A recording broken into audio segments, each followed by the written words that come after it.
Offbeat Kashmir ট্যুরের এটা চতুর্থ পর্ব। আপনি যদি এর আগের পর্বগুলো না দেখে থাকেন তাহলে ডেসক্রিপশন বক্সে আগের পর্বের যে লিঙ্ক আছে সেই লিঙ্ক থেকে আপনি আগের পর্বগুলো দেখে নিন, তাহলে এই পর্বটি বুঝতে সুবিধে হবে।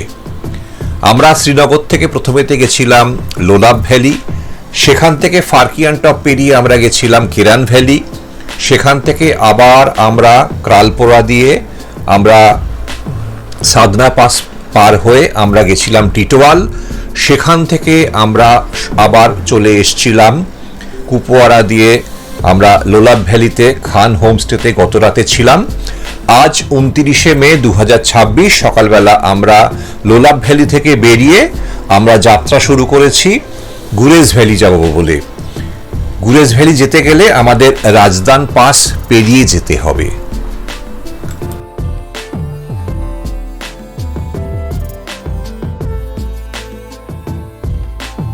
রাজদান পাস যাবার আগে আমরা একটা ছোট জায়গায় রাস্তার ধারে বসেছি, এখানেতে ম্যাগি খাওয়ার জন্য, কাওয়া খাওয়ার জন্য। আপনাদেরকে দেখাই এখানকার চারদিকের পরিবেশ।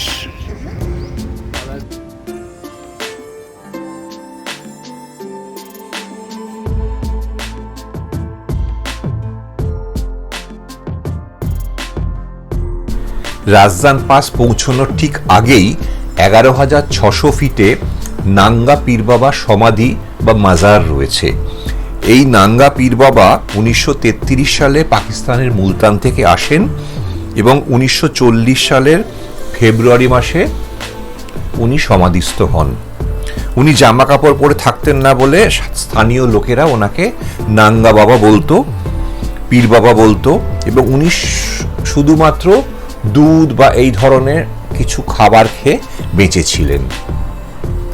লেখা আছে, লেখা আছে না তিন দিকে তিনটে লেখা আছে, চাঁদপাড়াও লেখা আছে, পাঞ্জাবিও লেখা আছে, সব লেখা আছে, তিনটেই আছে। ছোট্ট করে পীর মানে সব সবারই। It has nothing to do with one particular. Gurez valley যাবার পথে রাজদান পাস স্টপে আমরা এসছি পীর বাবার জায়গায়। আপনাদেরকে দেখাই আমরা কোথায় এসে দাঁড়িয়েছি। এইটা হলো পীর সাহেবের জায়গা, পীর বাবা কি যায়। দেখুন এখানেতে ওম, চাঁদতারা এবং ত্রিশূল গুরুমুখী ভাষায় সব কিছুতে লেখা রয়েছে। চলুন আমরা ভেতরে যাই।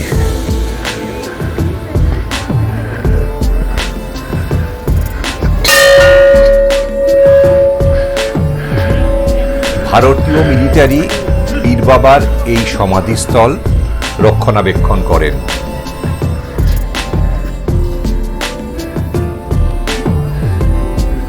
পীর বাবা কি যায়।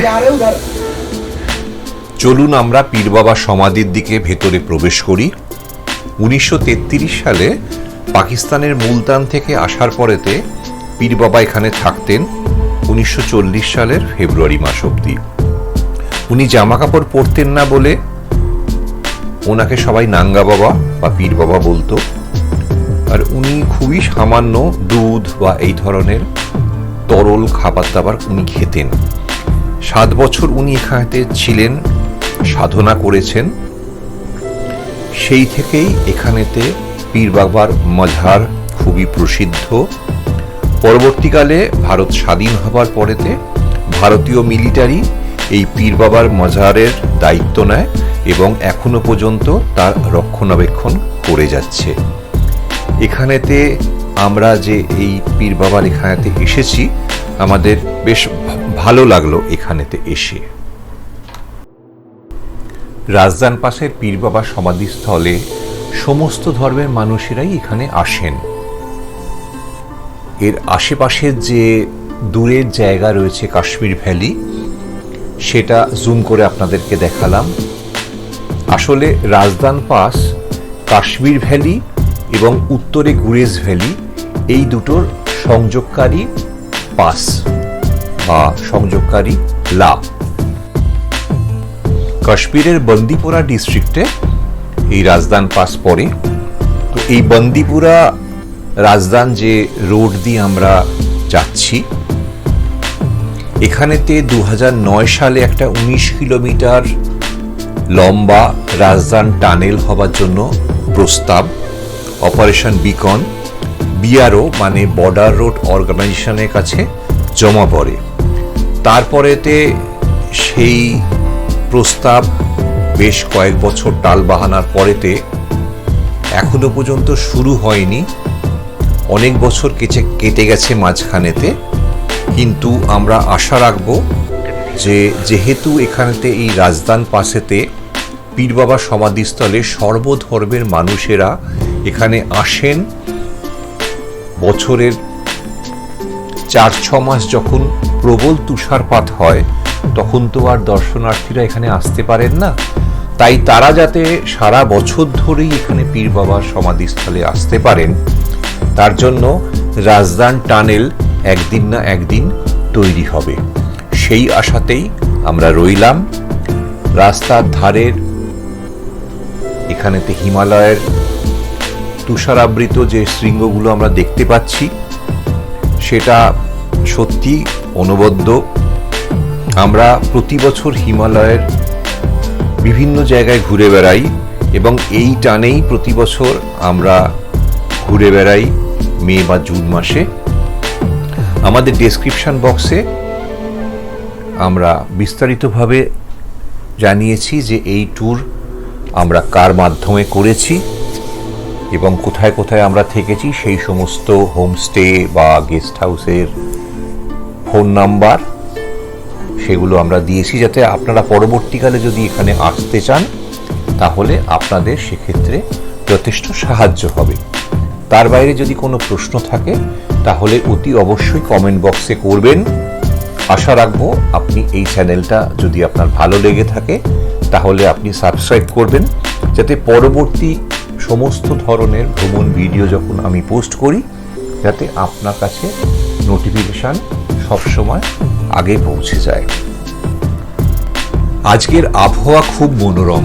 আসলে আমরা যে সময় এই অফবিট কাশ্মীর ট্যুর করছি আমরা খুব ভালো ওয়েদার পেয়েছি, এত ভালো আমরা আবহাওয়া পেয়েছি যে আমরা এই ট্যুরটা ভীষণ ভালো এনজয় করছি।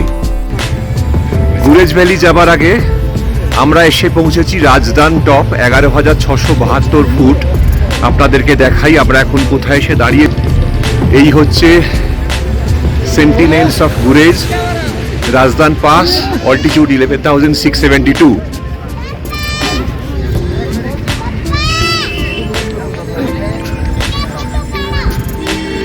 এখানে বরফ রয়েছে,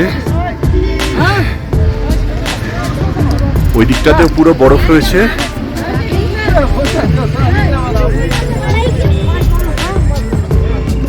এই হচ্ছে রাজদান পাসের 360 ডিগ্রি ভিউ।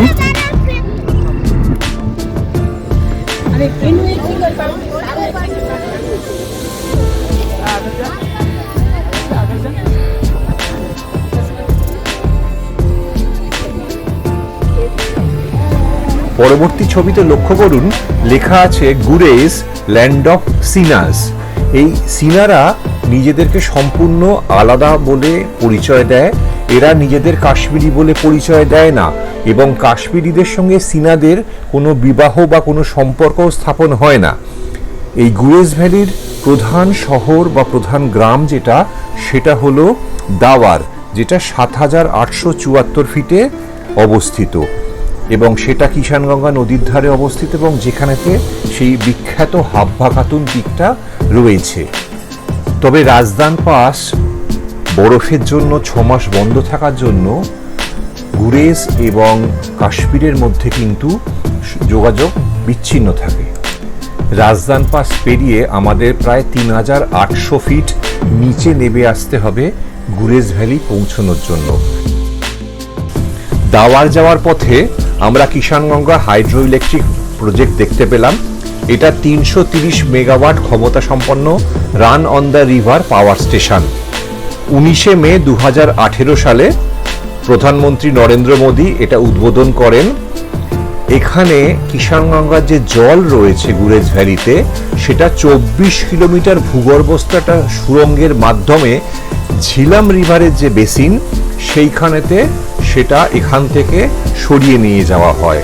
এখানেতে কিষাণগঙ্গা অনেকটাই চওড়া, অনেকটাই বড় লাগছে, যেটা আপনারা এখন দেখতে পাচ্ছেন। এই কিষাণগঙ্গা হাইড্রো ইলেকট্রিক প্রজেক্ট এখানকার একটা খুব গুরুত্বপূর্ণ দর্শনীয় স্থান। আমরা এখন গুরেজে এসেছি। সামনের এই পাহাড়ের নাম হচ্ছে হাব্বা খাতুন। হাব্বা খাতুন একজন মুসলিম মহিলা কবির নাম, তার নামে এই পাহাড় হাব্বা খাতুন। এখানে কিন্তু একদম কোনো গাছপালা কিছু নেই, পুরোটাই ন্যাড়া। পাশের পাহাড়গুলো দেখুন, প্রত্যেকটাতে কিন্তু এখানেতে গাছপালা রয়েছে বা ওদিকেতে বরফ রয়েছে। হাব্বা খাতুন পুরোটাই ন্যাড়া একটা পাহাড়।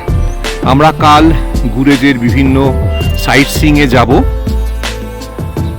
হাব্বা খাতুনের একটা স্প্রিংও আছে। তো এই হাব্বা খাতুন সম্বন্ধে আমরা অনেক ভিডিও দেখেছি। আজকে যে সামনে এসে দাঁড়াতে পারবো গুরেজে দাওয়ারেতে, সেটা আজকে আমাদের খুব স্মরণীয় একটা দিন। দাওয়ারের এই ডি শেখ রিসর্টে আজ রাত্রিরে আমরা থাকব। কাল আমাদের থাকার অন্য জায়গায় বন্দোবস্ত হয়েছে। আজকে 30শে মে 2026 শনিবার। দাওয়ারের ডি শেখ রিসর্ট থেকে আমরা বেরিয়ে পড়েছি চেক আউট করে। প্রথমে আমরা সবচেয়ে দূরে যে গন্তব্যস্থান সেখানে গিয়ে ফেরত আসবো। তারপর দাওয়ারের যে স্থানীয় যে দর্শনীয় স্থান সেগুলো আমরা দেখব। আমরা প্রথমে চলেছি তুলাইল ভ্যালি।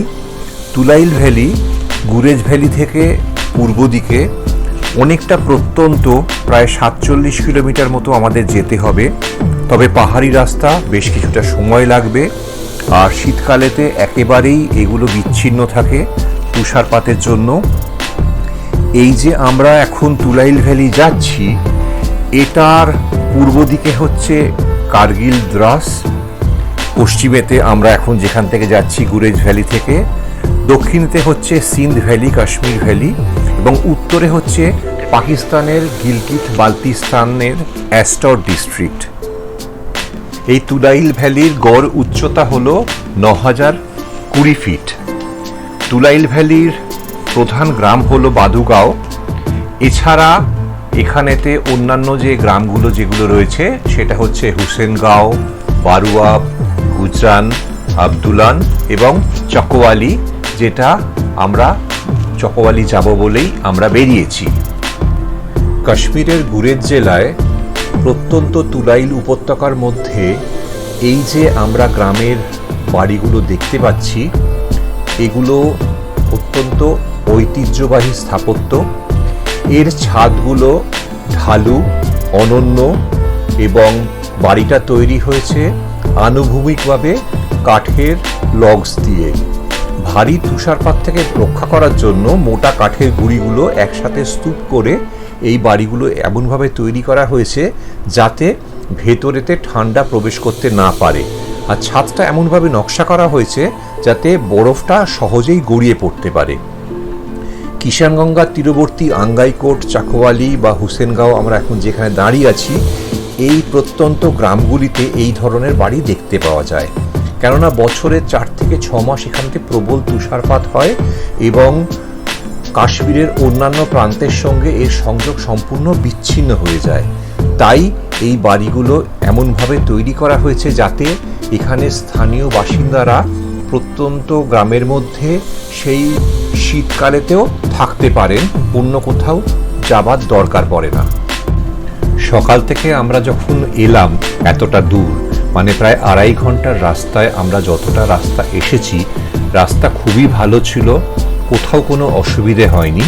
কিন্তু আমরা শুনেছিলাম যে তুলাইলে যাবার রাস্তা প্রত্যন্ত এবং রাস্তা খারাপ, সেখানেতে ওয়াটার ক্রসিং আছে। তো সেই কথা আমাদের সামনেই এসে প্রমাণ দাঁড়ালো।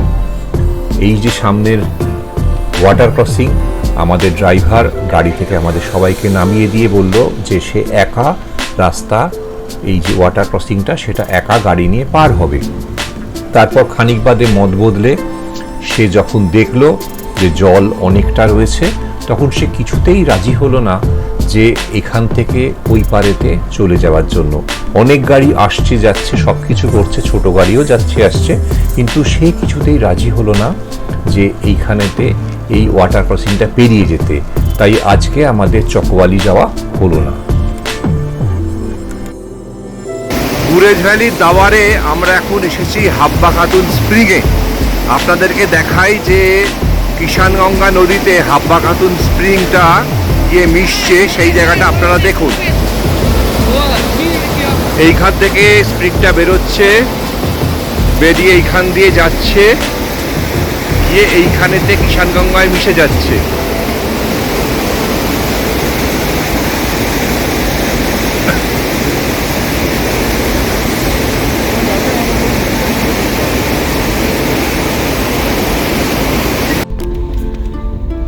হাব্বা খাতুন ওয়াটারফলস রাস্তাটা একেবারেই অফরোডিং। 1 কিলোমিটার দূরে যেখানেতে কার পার্কিং করা হয় হাব্বা খাতুন স্প্রিংস জন্য। তো এখানে আসতে গেলে আপনাকে গাড়িতেই আসতে হবে, বেশ কিছুটা দূর আছে।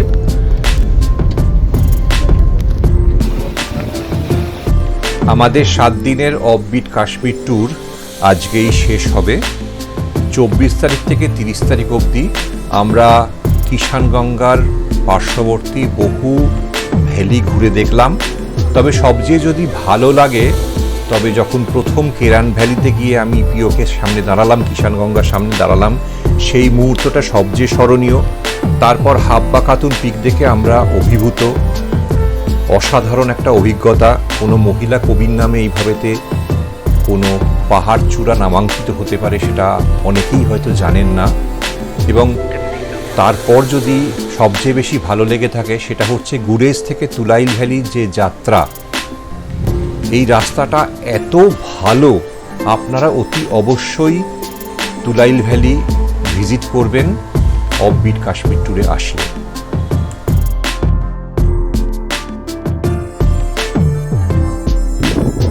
আমার পেছনে হাব্বা খাতুন পিক। এই যে হাব্বা খাতুন পিক, প্রচন্ড হাওয়া দিচ্ছে, একেবারে চুলগুলো উড়ে যাচ্ছে। আর আমরা এখন আছি এই কটেজে। এই কটেজটা হচ্ছে দার্দিক হাট কটেজ। আজকে আমরা এই 3টে কটেজে থাকবো। খুব সুন্দর কটেজ, ভেতর থেকে আপনাদেরকে দেখাচ্ছি। এই হচ্ছে নিচে ডবল বেড একটা রুম, আর ওপরেতে এই সিঁড়ি দিয়ে উঠে গিয়ে এখানে একটা অ্যাটিক রয়েছে, এইখানেতে আরেকটা। এই হলো ওয়াশরুম, খুব সুন্দর ব্যবস্থা, গিজার কমোড সব কিছু রয়েছে। থাকে দরজা খোলা থাকে, গিজার কমোড সব কিছু রয়েছে, খুব সুন্দর ব্যবস্থা। Good morning. আজকে 31শে মে রোববার। আমাদের অফবিট কাশ্মীর গ্রুপ ট্যুর আজকেই শেষ দিন। আমরা এখন দাঁড়িয়ে আছি দাওয়ার হাব্বা খাতুনের একদম সামনে। আপনারাই, এই হচ্ছে হাব্বা খাতুন পাহাড়, আর এই দার্দিক হাটে আমরা গতকাল ছিলাম। এই হাটটায় আমরা ছিলাম। কাল রাতে এখানেতে বনফায়ার হয়েছে, তার সঙ্গে চিকেন টিক্কা কাবাব হয়েছে। এই হচ্ছে 360 ডিগ্রি ভিউ আপনাদেরকে দেখাচ্ছি।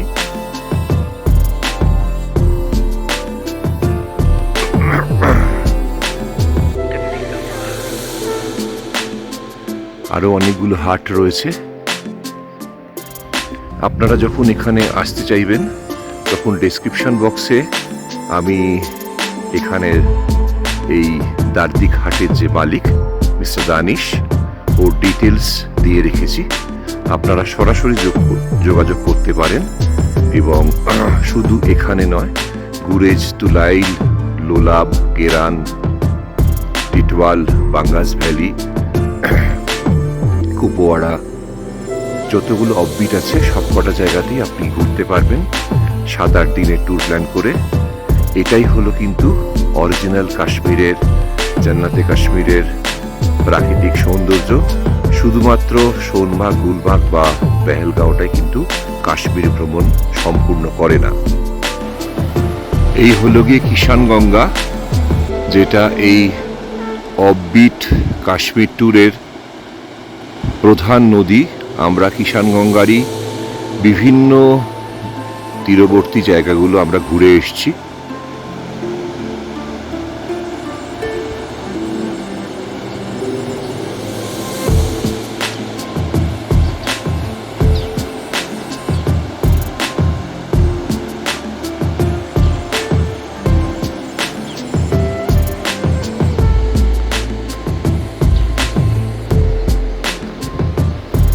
আরো অনেক নতুন নতুন থাকার জায়গা এখানেতে তৈরি হচ্ছে। এই যে কালো কালো হাটটা রয়েছে, আমরা এই হাটেতেই আমরা গতকাল ছিলাম। ঘুরে আপনি চাইলে এই কিষানগঙ্গার ধারে তাঁবুতেও থাকতে পারেন, তবে আমাদের কাছে মনে হয়েছিল যে তাঁবুতে থাকার থেকে এই রিসর্টে থাকাটা বেশি কমফোর্টেবল, তাই আমরা রিসর্টে ছিলাম। ভাড়াটা যদিও একটু বেশি। আমাদের এই অফবিট কাশ্মীর ট্যুর পুরোটাই আমাদের কন্ডাক্ট করেছেন ওয়াসিম ভাট, কেরান ভ্যালির ভিলেজ ওয়াক গেস্ট হাউসের মালিক। তার সঙ্গে ছবিটাও এখানেতে আমি দিলাম। থ্যাংক ইউ ওয়াসিম ভাই।